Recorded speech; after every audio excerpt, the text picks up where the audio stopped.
Today's topic is one of my absolute favorites, and many students do say that this is their favorite day. This is the day they remember the most of all. I even just got another email the other day, someone asking me to send me this reading, and that was from several years ago, right? So please, I hope I live up to this. I think you're going to find this important. It is the concept of bad faith from Sartre.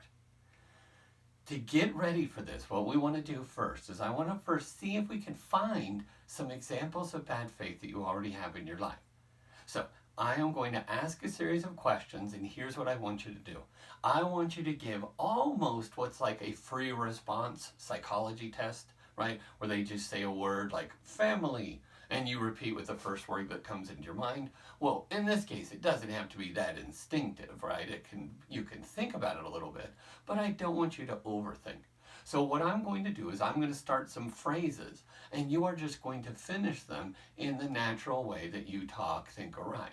So when I say something, you would say, okay, let's practice one, even though this is stupid and not like what I'm going to do. But here's the idea, is you are just going to finish this phrase naturally and write it down in your notes. Please pause the video whenever you need to. And again, participate like I'm right there in a classroom with you or at your house. So for example, if I said, snitches get, you would write stitches, right? That's how this works. But these are going to be more mundane sorts of things, not just cliches. So I'm going to start a phrase, you are going to finish it, good? And then we're going to talk about these. So first, how would you naturally finish this phrase? I am too what? I am too what? Now, keep pausing the video, but I'll pause a little bit. I am always what? I am just too what? Now notice, I'm going to keep changing the phrase a little bit just because it might trigger different ideas in your head. How about, let's go a different angle. It's just human nature to what? How about, our society makes us so what? Again, similar idea, but it might have different connotations based on the wording. How about this?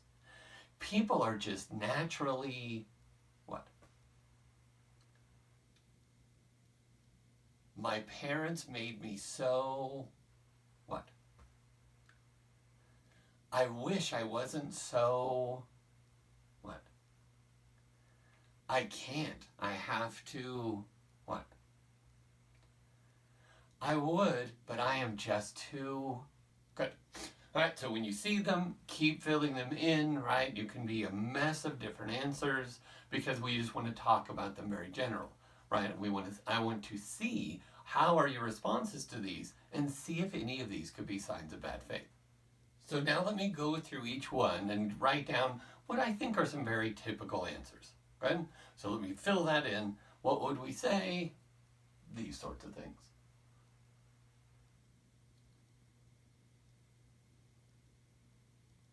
Now what you should do is if I write anything as an answer and you think, oh, I should have written that, please add it to your notes. So if there's a phrase up here and it's something that you say all the time or think all the time, add it to your notes. You can think about it.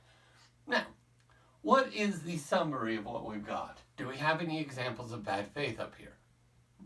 Let's see. So I would say that these ones are probably bad faith, right? So these examples, if you have these examples up, if you have these in your notes, then that's a possible example of bad faith. So we did well. We found some. If those are yours, then good. Now let's give another list, right? Let's look at some others. These ones, if these are ones you had in your notes, or these sound like things that you say and think, then these are almost definitely bad faith. So if you have some of those in your notes, you have a real problem. This will be relevant to you, right? Because bad faith is this common. These are the kinds of things we say, and they are examples of bad faith, and they can really ruin your satisfaction in life. They can this can cause you to lose your ability to make the kind of big decisions you need to make in life and be a genuine self. Now let me give a little sidebar, last little preface before we start learning. What I typically find is that bad faith is so hidden from us, even though it is so common, that most people can't find theirs even when they're staring it right in the face. You'll understand more when we get into the concept. But what I find more commonly is that older students seem a little more sensitive to this, and they tend to find, or a better idea would be, they tend to admit their bad faith sooner than younger people. Younger people, it takes time. No, don't worry, I'm not saying you're stupid or insensitive, because I myself, when I was young, I understood bad faith. Yeah, I even started to teach this before I found some of my worst examples. We are so good at hiding this and not admitting it that we can look it right in the face and deny it's even there, where older students seem to be a little more honest about things like this, right? So young students, this is a challenge to you. Try to be more self-conscious about your ideas. All right, so let's start. The first thing we need to do is come up with a definition. And I'm going to define bad faith in multiple levels, right? We're going to give very different grades of this sort of definition. So let's go through it. Now, the very first idea is really straightforward, but it doesn't make any sense. So the definition is fine, the beginning one, and the one that you probably wrote after you read this, but it doesn't mean much. So let's start. Very beginning of the Sartre piece. We say indifferently of a person that he shows signs of bad faith or that he lies to himself. We shall willingly grant that bad faith is a lie to oneself on condition that we distinguish the lie to oneself from lying in general. So, easy so far. We've got bad faith is a lie to oneself. Now, what he is trying to say here is that to understand what a normal lie is a little weird. We have to be careful and then talk about what it would mean to do this to yourself. Okay? The essence of the normal lie, so the essence of normal lying to other people, implies in fact that the liar actually is in complete possession of the truth which he is hiding. A man does not lie about what he is ignorant of. He does not lie when he spreads an error of which he himself is the dupe. He does not lie when he is mistaken. The liar intends to deceive, and he does not seek to hide this intention from himself, nor to disguise the translucency of consciousness. He's a little wordy there. On the contrary, he has recourse to it when there is a question of deciding secondary behavior. So, start first. When I do a normal lie, notice, I am lying, but I know the truth the whole time. For instance, if I am giving a discussion about, say, healthcare in America, and someone says, oh, we can't have Germany's healthcare system or Canada's or the United Kingdom's, and here's why. I don't say, you're a liar when their information about those systems is wrong. I don't say you're lying because I just know they're misinformed. They've heard some rumor or maybe watched a terrible news program that misleads you about what healthcare is like in other countries. I don't say, you're lying about Canada's healthcare. No, I just know they're misinformed. They don't know the truth, so they're not lying. So think about what he's saying elsewhere. What he's saying is he talks about secondary behavior. So let's take an ordinary young scenario. You have a curfew, your mom tells you to be home, right, 12:30, 11:30, and you are past curfew. Now, you know that you'll get in trouble if you tell the truth, right? So you are going to have to come up with some sort of lie. Now notice, this isn't bad faith, right? This isn't lying to you, this is lying to your mom. Now, notice how your secondary behavior changes as you get ready for the lie. So you are coming into the house, you're walking up your driveway late, and before you get there, you have to change from, oh my gosh, that was a great night, you can't smile anymore, so you have to look somber and look like there's a tragedy that happened. Notice, secondary behavior is trying to match up with what I'm going to lie to my mom. Now, I know what I really did, but I'm going to tell some story about how so-and-so, right, Stephanie, Samantha, John, had a flat tire, let's say, and I had to help him or her fix it. That's not what happened. But notice now, I have to create secondary lies in order to match this lie. I don't only have to look like I'm someone that just had a tragedy of a flat tire and had to help someone. I've also got to have all my other lies fit. If I show up right now with John, I can't make it that it's his flat tire unless he's ready to back up this lie as well. Ooh, that would be complicated, so I'm going to pick someone else. And then if my mom says, oh, what? You said Stephanie had a flat tire? Well, Stephanie called you an hour ago and she wondered where you were. Then you have to do what? Oh, not that Stephanie, a different Stephanie. You have to do all this stuff. And you have to keep track of this lie so that you can match up all your other lies. Yes. So that's what it means. So now we can write a better definition of what a lie is. A normal lie is something that is conscious and fully intentional. Now, you are giving a deception by either denying the truth or making up a fantasy to replace what really happened. That's all the fancy language means. But the key, you are fully conscious of the lie the whole time. You have to keep it in the front of your mind to keep track of it. And it's intentional. You are trying to deceive the other person. So this should make sense as a total review, right? So listen to this idea. This is the last two sentences of the second paragraph of the piece. It follows first that the one to whom the lie is told and the one who lies are one and the same person, which means that I must know in my capacity as deceiver the truth which is hidden from me in my capacity as the one deceived. Better yet, I must know the truth very exactly in order to conceal it more carefully. Now, that's all we've done. So now this lie is to you, so you have to lie to yourself while being fully intentionally trying to deceive yourself and being absolutely conscious of the lie the whole time. Now, if you're just thinking about that and now you understand this definition, to say something is a lie to oneself sounds impossible. This is what Sartre says next. Now listen to what he's saying. The very next indent. Even though the existence of bad faith is very precarious, and though it belongs to the kind of psychic structures which we might call metastable, right, meaning neurotic, almost psychotic, it presents nonetheless an autonomous and durable form. It can even be the normal aspect of life for a very great number of people.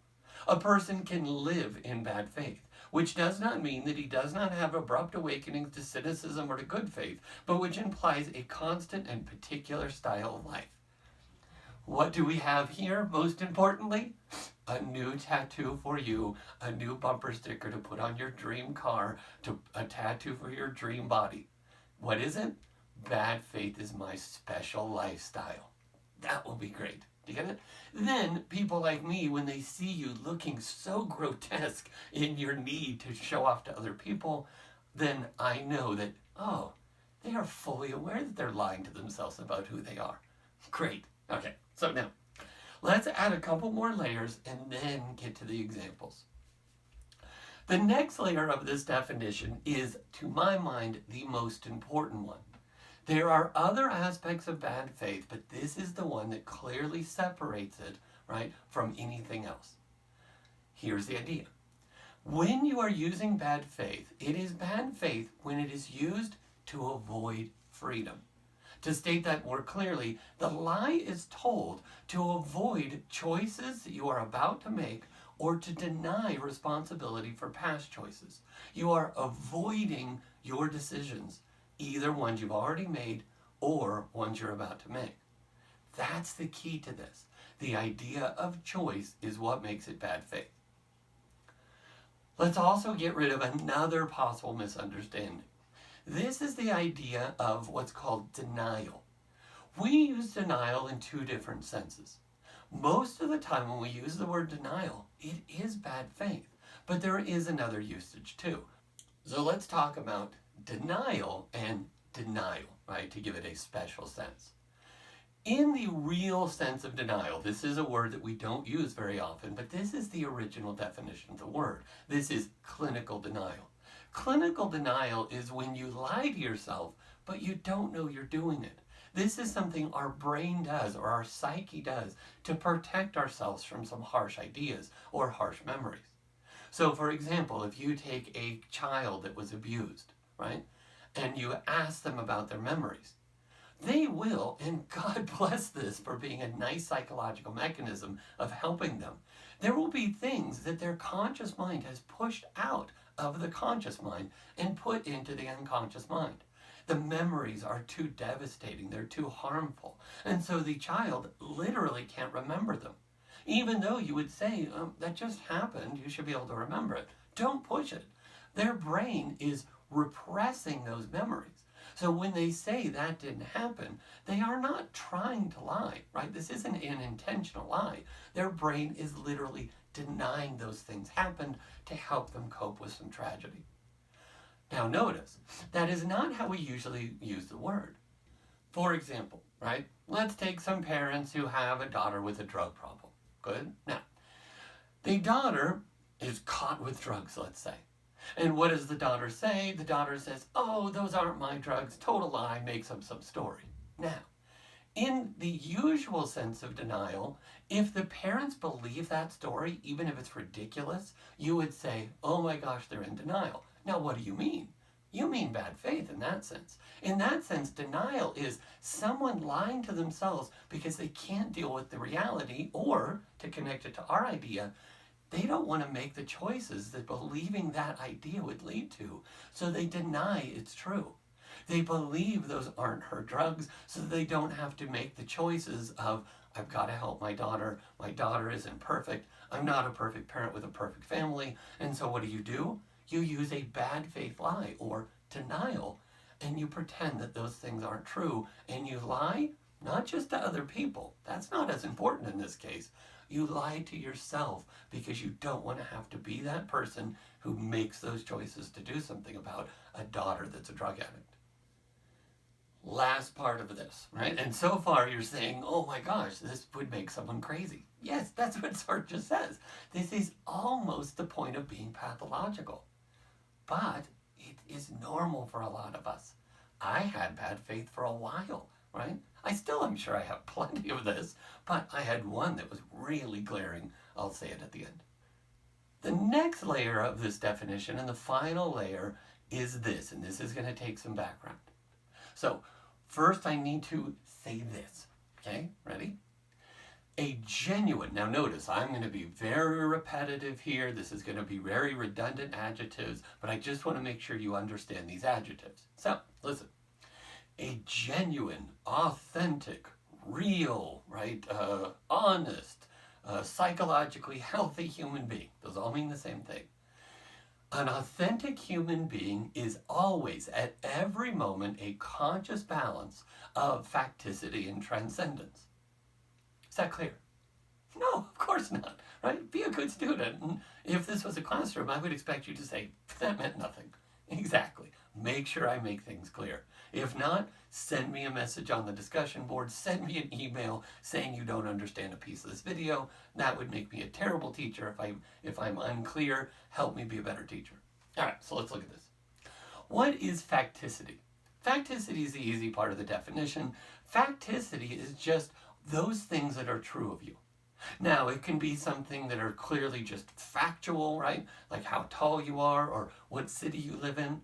But it also could be aspects of your personality or who you are. So for instance, some of my facticity would be, I'm 5'7", I live in Albuquerque, I am pretty hyper and nervous person, I am shy in social situations, I'm usually very happy. Those are aspects, those are true of me. Now, transcendence. This is going to be some weird grammar, right? Sorry, because the subject of this sentence is very diverse. But your transcendence are the choices, meanings, and values that you put, sorry, this is where it gets awkward, on those facts.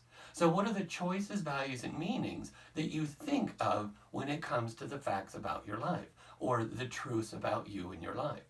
So for example, I'm 5'7". Now, I can't choose to not be 5'7" without some really crazy surgeries, but it is up to me what value or meaning that has. So for example, in my case, 5'7", oh yeah, I'm a little short, but I think this worked really well for me in the way I live my life. If I was a lot taller, I think I might be a little more aggressive. If I was a lot taller, I couldn't teach the way I do. I teach in a way that is very much in your face and tries to offend you. Well, if I was taller, someone might find me intimidating, and that would stink. Try another one. I live in Albuquerque, New Mexico. Now notice, can I change that one? Yes, I can live wherever I want. So notice, I'll run into, say, a 20-year-old student, and I will say, oh, where do you live? And they'll say, oh, I live here. And by the way, almost every 18, 19, 20-year-old says this stuff. I ask them where they live, they say a city, and then half of the time they say, I can't wait to get out of here, or something like this. And then what do I say? If they're 20 or something like this, I'd say, well, so why don't you leave then? Because it's up to you. That is a fact that has transcendent choices. You can live somewhere else. Now, notice what most people do when I say something like that. They then give me other bad faith lies to back up the fact that they will not make a choice to live somewhere else. They will say, oh yeah, but I have car insurance. Oh yeah, but I have this. Like, what? We'll change those things too. Anyway, so the idea that I live somewhere, for the most part, is something I can change. There is both a fact, right, of the case, and also a choice. And if I don't realize I can have choices to change some of these facts, then I'm in bad faith. I am pretending I don't have choices. Someone in bad faith is avoiding or denying either their transcendence or their facticity. They are either lying to themselves about what is true, or they're lying to themselves about the choices, values, and meanings that they have. They want to pretend that they don't have any choices and they can't reevaluate anything. They are forced to do what they're doing. What does this usually sound like? This usually sounds like my life is a series of have-tos. I have to live here. I have to hate that I am short. I have to be the person that I am being, or that forces me to have to make certain choices that I can't make otherwise. I am not free. Notice how this connects to the other definition. And now the best part, the examples. Right? And please leave room in your notes, because maybe some of you are so sensitive and authentic that you find your bad faith as I'm saying this. So leave some room for your confessions and tears as you realize what your bad faith is. For most people, though, of course, this will take weeks, this will take months. A couple of you might even email me near the end of the semester and say, I found mine, oh my gosh, I'm going to live differently. That would be so neat, right? So please tell me if you find yours. All right, so first example. And what we want to do with each example is we want to show how it fits the definition, and most importantly, show how it leads to that author, that person, avoiding transcendence, avoiding choices. Good? All right. So start with the date story. Here we go. I am going to pretend that I don't understand some basic implications, but also I want to do that so you frame this more carefully, so you see what Sartre is actually trying to say about this woman on the date. All right, so let's start. Take the example of a woman who has consented to go out with a particular man for the first time. She knows very well the intentions which the man who is speaking to her cherishes regarding her. Now, I'm an innocent little snowflake, so what does that mean? Yes, he wants sex, he wants loves, and that's really all he wants. So notice, we are going to frame this story as one of those typical dating situations. Women, I'm so sorry that so many men are like this, damn it, right? But all he wants is sex. Everything he's doing is really about sex. He is going to put some act on that it's not about sex, but we all know that it's really him trying to get loves by the end of this night. Next sentence. She knows also that it will be necessary sooner or later for her to make a decision. Now let's carefully frame this. What Sartre is implying here is that the girl knows that she's not going to have sex with him tonight.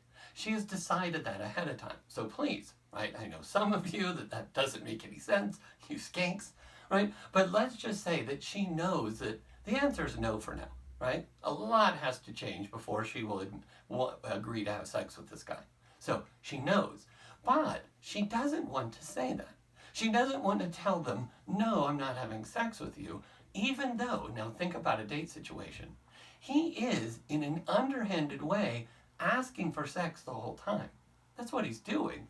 But she doesn't want to say no. She doesn't want to make it clear that the answer is no. Why? Here is where, in a classroom, I would get mostly guys raising their hand and answering. Isn't that fascinating? I ask, why does the girl want to hide her decision? Why doesn't she want to make it clear that the answer is no? Why does she want to put that off for a long, long time?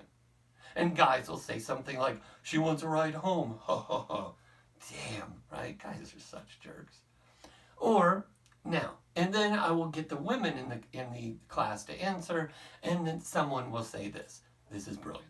They will say, if she says no, then she has to admit to herself that he's being fake.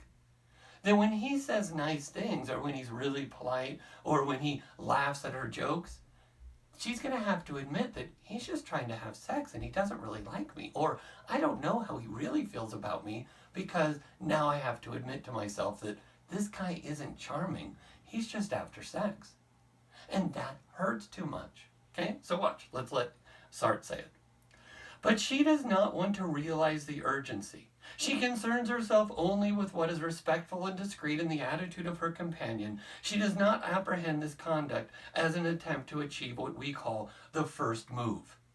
That is, she does not want to see possibilities of temporal development, which his conduct presents. In other words, she doesn't want to admit that this is just leading to sex. That's all this is. He's doing a script, right? Which is really just, please, let's have sex later. Please, let's have sex later, even though he's not saying it directly. She restricts his behavior to what is in the present. She does not wish to read in the phrases which he addresses to her anything other than their explicit meaning. If he says to her, I find you so attractive, let's pause there. So let's say he says, oh, your dress is so cute, right? Oh, you look really great. Oh, look how pretty your eyes are. He is not really saying that. Now notice, go back to our definition. When he says something like, oh, you are so pretty, right? He has two things in mind. There is both a facticity and a transcendence. She is in bad faith. So what is she going to do? She's going to deny one of those. She's going to deny the transcendent meaning or choice that's being applied. Let's walk through this. Let's dissect it.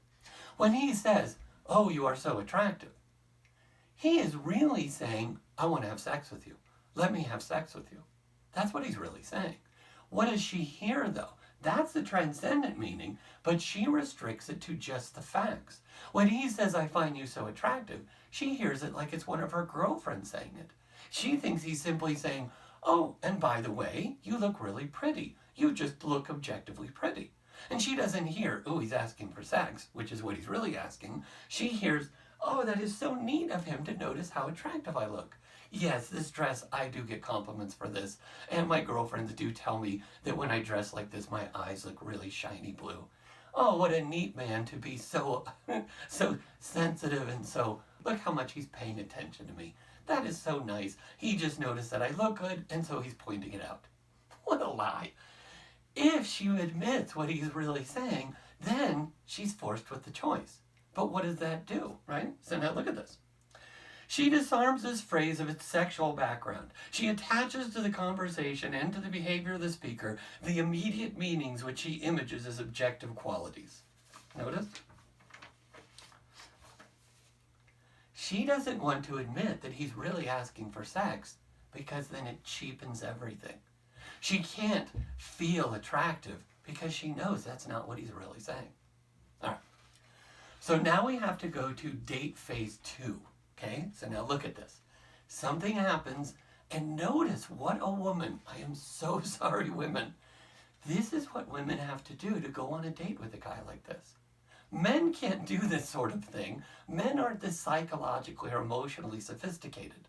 But a woman on a date typically has to jump back and forth between different types of bad faith.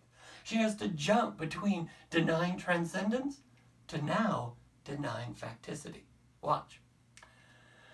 But then suppose he takes her hand, right? Now, for some of you, maybe hand holding isn't a big deal, so we're going to have to up the ante for whatever skankiness you happen to have. So maybe he kisses you, right? Maybe it has to be like sex, right? Before you realize, oh, this is a big deal now. I don't know what your level is. For me, it would have been holding hands, right? In my dating young life, that would have been huge. That would have been, oh my gosh, this is a real romantic relationship now. I would have totally changed how I perceived everything. Suppose he takes her hand. This act of her companion risks changing the situation by calling for an immediate decision. To leave the hand there is to consent in herself to flirt, to engage herself. To withdraw it is to break the troubled and unstable harmony which gives the hour its charm. Notice, right? If she leaves her hand there, she is saying, yes, I want this to become a physical relationship. If she pulls her hand away, then she has said no, right? It is, no, this isn't physical at all. But she doesn't want to do either of those things. She knows that she's not having sex with him, but if she admits it to him right away, then she has to admit it to herself, and then she can't see him as charming anymore. She knows he's just a selfish douchebag, and so she can't take his compliments seriously. Now, I'm absolutely sorry for how sad society is for people. How often, women, do you have a companion that is genuinely listening to you, that finds you funny, points out how attractive you look, and just have this kind of honest, face-to-face relationship, not over social media, but an actual face-to-face romantic interaction that's not just about sex? Some of you right now are getting sad. I am so sorry, right? It is so hard to have an honest relationship like this, one that's not just about sex, one that's just not selfish. Sorry. So, if she admits this, then it breaks the whole charm of it. This person isn't really listening to her, not really complimenting her. He's just being selfish. So now watch what happens. We know what happens next. The young woman leaves her hand there, but she does not notice that she is leaving it. She does not notice because it happens by chance that she is at this moment all intellect. Skip 2 lines. And during this time, the divorce of the body from the soul is accomplished. Notice. She's going to leave her hand there, but she's going to pretend it's not happening. She is going to eat with her left hand all of a sudden, right? That right hand doesn't exist. Now, let me give you another opportunity to laugh at me. Because in my dating life, forgive the phrase, I was always the chick. I was always so shy and nervous and so desperately lonely that I wanted a relationship. I never just wanted sex. I wanted an honest, long-term relationship. So, I remember I was dating this one girl. Right now you're going, he wasn't dating a girl. No, that was true too, right? And she was incredibly attractive. She was brilliant, smart. The only problem was it was a relationship where I was a little frightened that she might be too angry, right? That I am a really soft-spoken, real wimpy person, and I was afraid I might be abused in this relationship, right? You know how you see those billboards once in a while, and it's a man with bruises, and it gives you a hotline, and the guy is saying, abuse doesn't happen only to women, right? Good. Well, I was afraid in this relationship like this. Well, what happens? In the relationship, this girl, wonderful girl, she kisses me in the midst of a little conversation. She leans over and kisses me. Now, I feel terrible for what I did. What did I do? I pretended like it didn't happen. I just carried on the conversation. Such the chick. I didn't think this could be a long-term relationship, and so I just denied that that was an event. I pretended, oh, we just keep talking. Oops, she accidentally bumped into me. I'm such a terrible person. I couldn't handle the emotion, so I pretend there was no choice to be made. There was no transcendent meaning, right? And in this case, actually, I denied the facts. I jumped around. I'm a chick. I could do that, I guess. All right. So go back to it. She pretends that he's not even making a move at all so that she can continue with her lie. What is her lie? This guy is genuine. I don't have to tell him no because he's not asking for sex. So she can sit in bad faith so that she can enjoy this date even though it's nothing that she thinks it is. So now turn to the waiter example. The waiter example is what your early examples, the ones you wrote down, this is the type of bad faith that is most common for us. Right, so your bad faith is most likely like the waiters. Okay, so let's read. So now I am in the second paragraph, right, technically the third paragraph of the last page, page 3. Let's read first and then illustrate it like we do. Let us consider this waiter in the cafe. His movement is quick and forward, a little too precise, a little too rapid. He comes toward the patrons with a step a little too quick. He bends forward a little too eagerly, his voice, his eyes expressed an interest a little too solicitous for the order of the customer. Finally, there he returns, trying to imitate in his walk the inflexible stiffness of some kind of robot, while carrying his tray with the recklessness of a tightrope walker by putting it in a perpetually unstable, perpetually broken equilibrium, and so on. Now you know what this is. Right? You know what it means to do the act of a waiter who cares a lot about the customer and wants the customer to feel that they are doing incredible amounts of effort and their job is incredibly hard to impress them. You get the idea. Whatever you order, oh, that's a great order, right? You want ketchup with your fries? Oh, I love ketchup, right? And then you have to act like you're in a rush the whole time and it's really hard to carry all this food. Oh, look at the effort I'm putting into this. And look at how into you I am as your server. You get it. It's all an act, right? You do it for the customer, probably do it for tips. But notice, now, read a little farther. All this behavior seems to us a game. He applies himself to charming his movements as if they were mechanisms, the one regulating the other. Skip a line. He is playing. He is amusing himself. But what is he playing? We need not watch long before we can explain it. He is playing at being a waiter in a cafe. Pause. In this act, the waiter is acting like waiter equals me. I am nothing but a waiter, and all of my choices, everything I do, is dictated by my role. I have to act this way to get tips. I can't get another job, I can't be myself, I can't do anything else. My whole life is a series of obligations, of have-tos. And a lot of you would say, well, yeah, you have to do that. No, you don't. You can be yourself. You can say it's more important to be authentic than to get tips, right? Maybe even customers will appreciate you being honest. But you don't even have to be a waiter in the first place. You can get a different job, right? You can do something else with your life. You don't have to do it this much. Or if it's really a terrible act, then change other aspects of your life so you don't have to work so much, or so you're not so desperate for tips. You have a bunch of choices, right? Good. Now, this is what your senses of bad faith are like. Because notice what it says next. This obligation is not different from that which is imposed on all tradesmen. Their condition is wholly one of ceremony. The public demands of them that they realize it as a ceremony.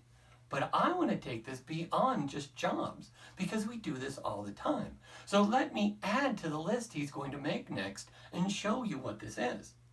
There is the dance of the grocer, of the tailor, of the auctioneer, of the single mom, of the pothead, of the skater, of the philosophy major, right? Of the sports guy, of the gym person, right? Of the social media person.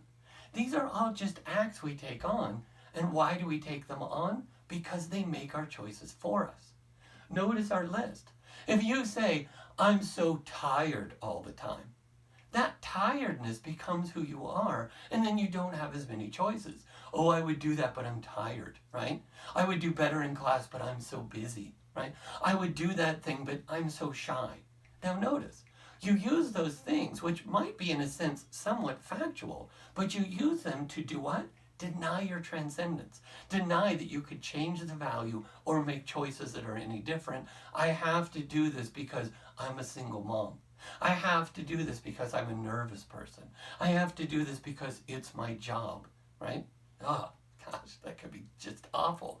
And thus your whole life becomes a series of, I have to do this.